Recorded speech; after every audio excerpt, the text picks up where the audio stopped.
Meanwhile, D'Antoni telling Mike Lupica of the New York Daily News that his first reaction upon hearing that he got the Lakers job was, "Are you serious?" Which I think a lot of people are saying about the way this entire thing went down. What are your impressions of how it was handled? Well, probably the same thing. Are you serious? I think everybody thought that Phil was a logical choice.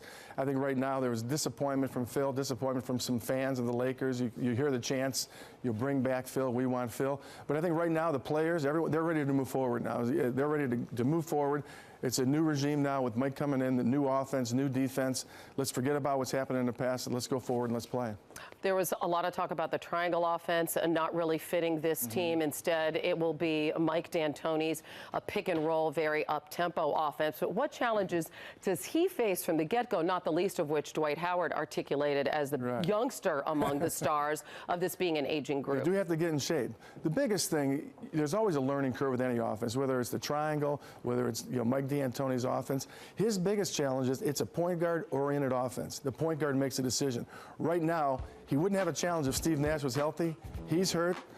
Blake is hurt as far as the abdominal strain. So now Darius Morris, who's a second-year player out of Michigan, it's left in his hands to make those decisions. And so that's going to be his biggest challenge, to get him on page with what he really wants him to do. Right, the guy who was a two-time MVP under him there in Phoenix is sidelined for the time being.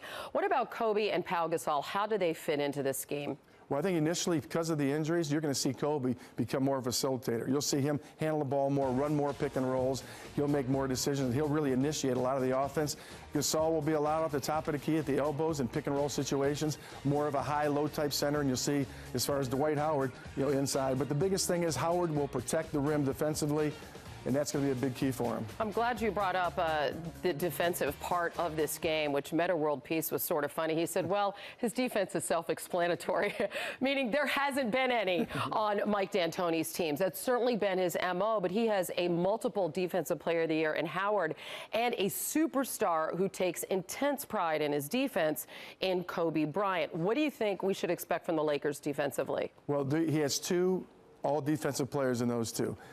The biggest thing is it's an emphasis. They're going to put an emphasis on, I always say that when there's a coaching change, there's a coaching adrenaline bump, which you're going to see, which gives energy. So the biggest thing right now is going to be knowledge of what they want to do defensively. They're going to have to shore up as far as their pick and roll defense, the knowledge, and go out and execute it. And I think you'll see a much improved defensive team, because the one thing about the Lakers, they always have a tendency to play with an edge. And when things are against them and people are talking about them, they have a tendency to rise up and play a little bit better. So I think you'll see really a concerted defensive effort from all five of them.